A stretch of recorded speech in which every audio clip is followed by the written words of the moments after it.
Bonjour à tous et bienvenue sur un nouvel épisode de Nous Entrepreneurs. Aujourd'hui, je reçois Bertrand Maucan qui est le président de Lyon Continental Freight. Bonjour Bertrand. Bonjour Benjamin. Et bienvenue. Alors la première question rituelle, c'est est-ce que tu peux s'il te plaît te présenter et notamment présenter ton parcours qui précède la fondation de Lyon Continental Freight, s'il te plaît. Oui, donc Bertrand Mecan, je suis originaire de la région lilloise où j'ai exercé en qualité de salarié durant une dizaine d'années dans les métiers du transport et de la logistique. J'ai créé Lyon Continental Freight en 2007 en qualité d'actionnaire minoritaire et avec deux associés irlandais qui sont à l'origine en fait de la création de l'entreprise. Le but était à l'époque de développer un volume d'activité au départ du sud de la France, l'Italie, Espagne et à destination de l'Irlande. Mes associés étant, comment dirais-je, propriétaires de sociétés de transport implantées dans la banlieue de Dublin. D'accord. Et alors donc c'est ce que tu dis que tu étais ou tu étais associé minoritaire, c'est-à-dire que tu as rejoint leur projet, vous l'avez créé ensemble. Ouais, ils m'ont sollicité en fait pour créer une antenne, une structure en France. Ah, ok, excellent, d'accord. Et qu'est-ce qui t'a amené à passer d'un statut salarié à accepter leur projet? Est-ce qu'il y avait des conditions, enfin un contexte spécial? Voilà, quel a été le déclic? J'avais l'envie comment dirais-je, de prendre mon indépendance, voler de mes propres ailes, et puis sortir un petit peu comment dirais-je, du cadre et des relations telles qu'on peut les vivre en fait dans les grandes entreprises, D'accord, avec une organisation, une industrialisation en fait des tâches, même si durant mon parcours, j'ai pu faire évoluer mes fonctions jusqu'à un certain niveau de responsabilité. ok, donc tu as troqué le confort des titres et du salariat pour la liberté et l'aventure. Exactement, c'était effectivement l'aventure, à l'époque, en fait, on a démarré la structure, je l'ai démarré seul, dans un bureau qui, à l'époque, faisait 15 mètres carrés, avec vue sur un entrepôt, mon ordinateur domestique à l'époque, un téléphone, et en partant de zéro, avec un chiffre d'affaires qui était un peu l'inconnu. D'accord, très bien. Et donc oui, donc tu étais minoritaire, mais par contre tu as tout de suite été le dirigeant, en fait, tu disais seul, donc avec Ouais, des associés c'est- investisseurs quasiment. Ouais. ouais, alors j'étais seul aux commandes en France et je pouvais m'appuyer en fait dans le cadre de notre activité de transport sur leur structure en Irlande. Donc, disposer déjà d'un entrepôt et de véhicules qui effectuaient la navette entre l'Irlande et l'Europe, Europe du Nord, Europe du Sud. Donc D'accord, moi, j'intervenais en tant que support pour développer un volume d'affaires et je m'appuyais sur eux pour recharger leurs véhicules et la partie distribution en Irlande. d'accord. Donc là, si pour ceux qui nous écoutent, on se dit donc aujourd'hui, Lyon Continental Freight, vous avez une flotte de camions qui fait entre Lyon et l'Irlande, je crois que c'est pas tout à fait ça. Qu'est-ce que fait Lyon Continental Freight? À qui vous vous adressez? Et pourquoi les clients viennent voir l'entreprise aujourd'hui? Alors, donc, comment dirais-je, l'Irlande, effectivement, est toujours la spécialité de l'entreprise, hein, elle représente 30 à 40% du chiffre d'affaires actuel. On s'est depuis développé sur le marché britannique et de manière un peu plus récente sur la Scandinavie, depuis à peu près 2 ans sur l'ensemble des pays scandinaves. Ok, mais on a préparé un petit peu. Il me semble que c'est pas vous qui transportez, hein, c'est pas ça votre métier, vous Non, n'êtes pas voilà, donc transporteur, on est d'accord. on exerce effectivement en qualité de commissionnaire de transport, c'est-à-dire organisateur de transport. On va donc on répond en fait, donc on gère en fait des flux au moyen à partir de sous-traitants. Voilà, il ne D'accord. s'agit pas non plus de, comment dirais-je, d'affrètement sauvage. On propose des services en fait qui reposent sur une organisation bien établie. C'est-à-dire que pour l'ensemble des pays sur lesquels on exerce, on s'appuie sur un réseau de correspondants locaux et Ok. de sous-traitants transport qui mettent à disposition en fait leur matériel à date fixe pour assurer en fait un véritable service sans laisser de place à, comment dirais-je, aux aléas. D'accord. Alors, quel est l'avantage pour un client qui doit transporter de la marchandise vers le Royaume-Uni, vers la Scandinavie, de passer par ton entreprise par rapport à contacter, j'imagine que donc tu sélectionnes des entreprises de transport qui sont aussi spécialisées sur ces pays, ou en tout cas qui ont des compétences sur ces pays. On reparlera peut-être du Brexit après, des choses comme ça, mais quel est l'intérêt pour des clients de passer par vous plutôt que d'aller en direct avec des transporteurs? Alors, donc, petit retour en arrière, donc pour préciser un peu comment dirais-je, les clients du fonds de commerce, on travaille en fait à 60-70% avec du fret confrère. C'est-à-dire que ce sont des structures, hein, des grosses entreprises du transport qui vont faire appel à nos services pour gérer une partie de leur flux vers ces destinations. Donc, on a été Ok. sélectionné par nos homologues pour réaliser une partie de leur transport. On travaille également avec, comment dirais-je, du client direct.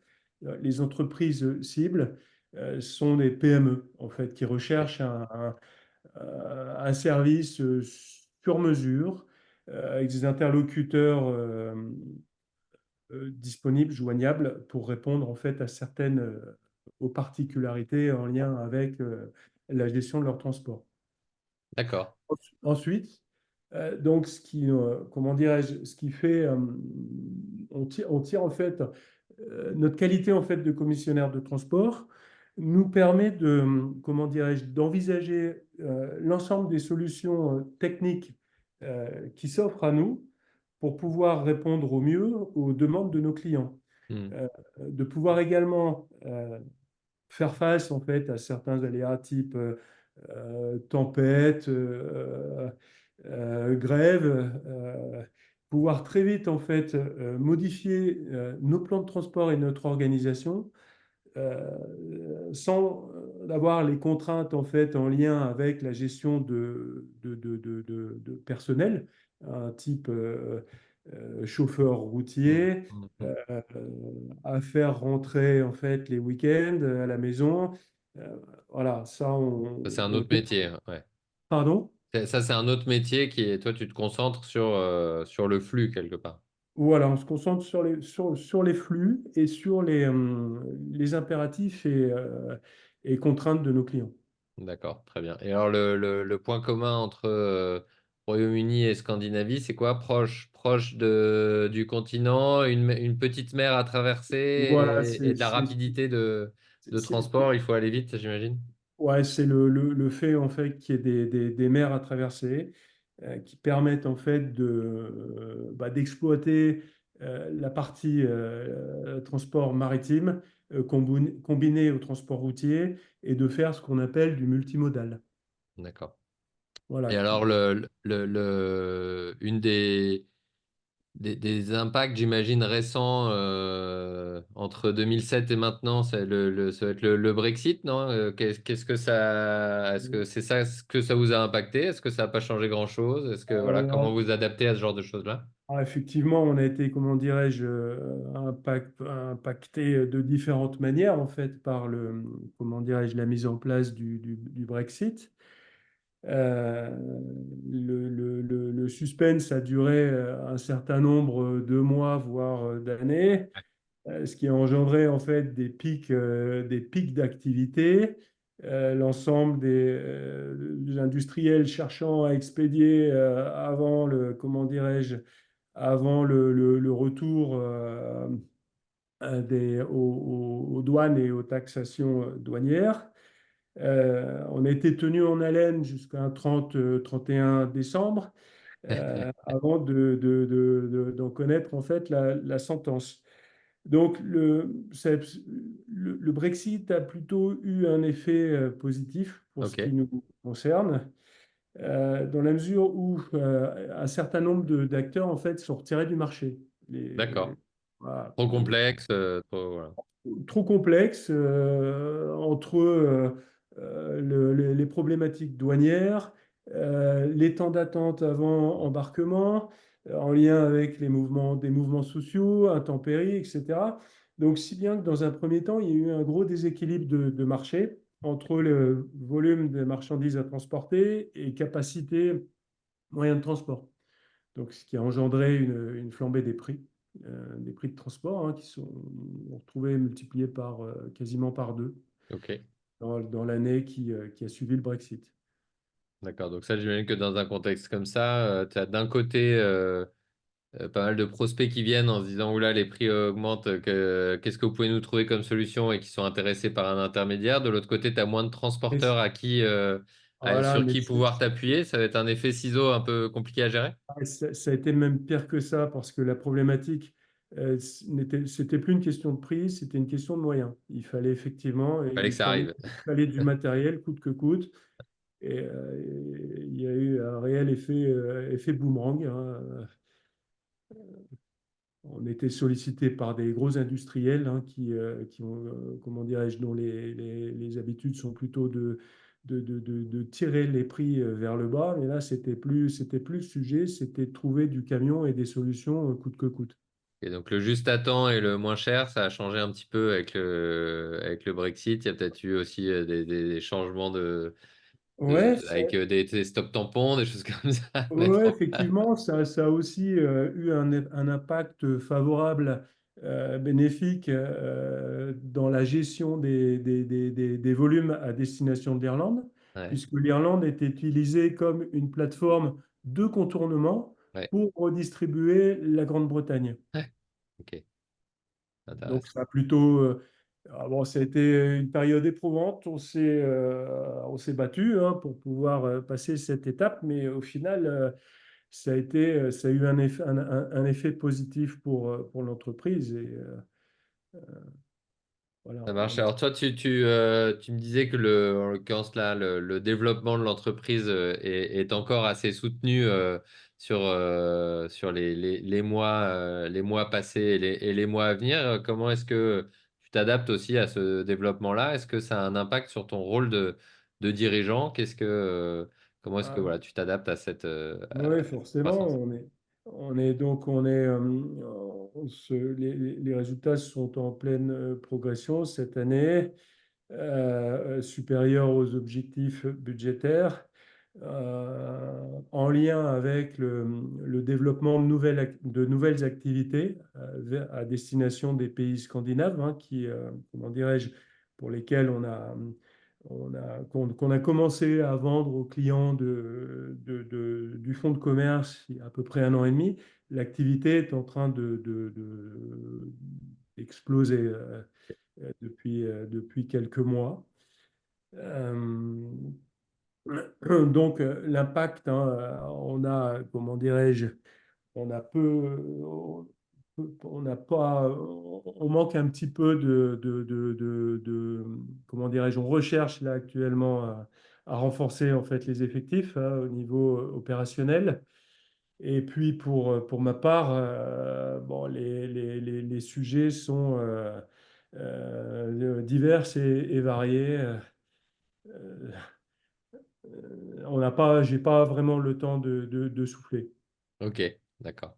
Et bon, bah, en l'occurrence, c'était un effet pas forcément prévu au démarrage, mais on voit que ces interviews servent pas mal dans le recrutement parce que c'est un moyen pour des candidats de se renseigner sur l'entreprise et sur le Ouais, dirigeant et j'imagine. d'avoir un contact un petit peu plus informel précédant un entretien de recrutement. Donc, écoute, si certains nous écoutent, voilà, postulez.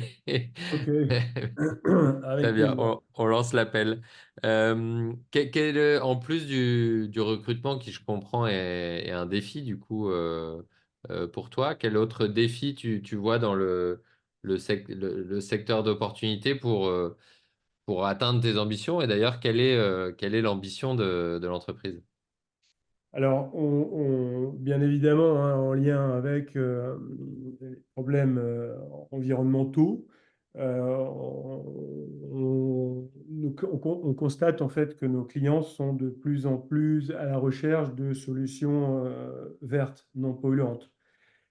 Là, comment dirais-je, on a commencé à constater ces demandes il y a à peu près de 2 ans. Elles deviennent de plus en plus fréquentes. Donc, on s'efforce systématiquement en fait, d'avoir recours aux modes de transport non polluants Mhm. et de proposer à nos clients des plans de transport et l'utilisation de modes de transport euh, minimisant leur empreinte carbone. C'est-à-dire le recours au rail, transport Ouais. ferroviaire, hein, sur des destinations scandinaves principalement, mais aussi comme solution intermédiaire ou partielle d'approche avant, utilisation d'un autre mode de transport, le bateau, par exemple. Et ce qui est intéressant, c'est que ça veut dire que ça fait d'un côté une complexité supplémentaire avec un critère quelque part supplémentaire. Exactement. En même temps, tu disais que une de vos spécificités, c'est l'expérience du multimodal. Donc, on est toujours dans le multimodal. Donc, ça, j'imagine que vous avez une carte à jouer intéressante de cette expérience-là, même si tu remplaces potentiellement la route par le train, puis le bateau par autre chose. Voilà. Exactement, c'est exactement ce qui fait notre valeur ajoutée, en fait.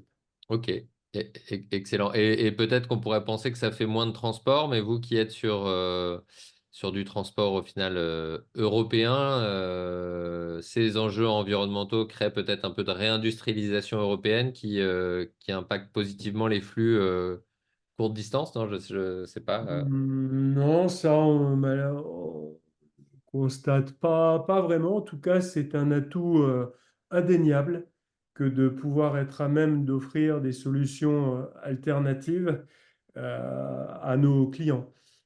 Voilà. À l'heure actuelle, on constate davantage en fait les pays nordiques qui sont, euh, qui sont un demandeurs à la recherche de ce type de solution, quitte à voir leur coût de transport augmenter. Ouais, d'accord.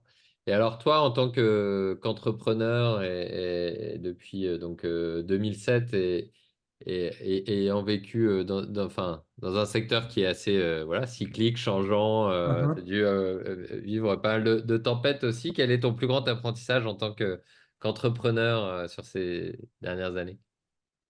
Mon plus grand apprentissage en tant qu'entrepreneur, il est quotidien. En fait, on